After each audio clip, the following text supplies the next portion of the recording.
percentage problems. Oh, can you teach me this? And of course, yes. Then we will solve the 40. 40 percentage of 20 will be, I'm gonna cut this here and multiply 4 and 2. It's gonna be 8. And like this, 0 is gonna be cut.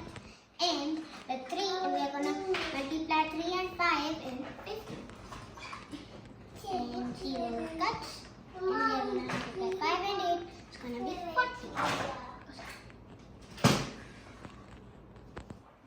And we are gonna add 150 of 40.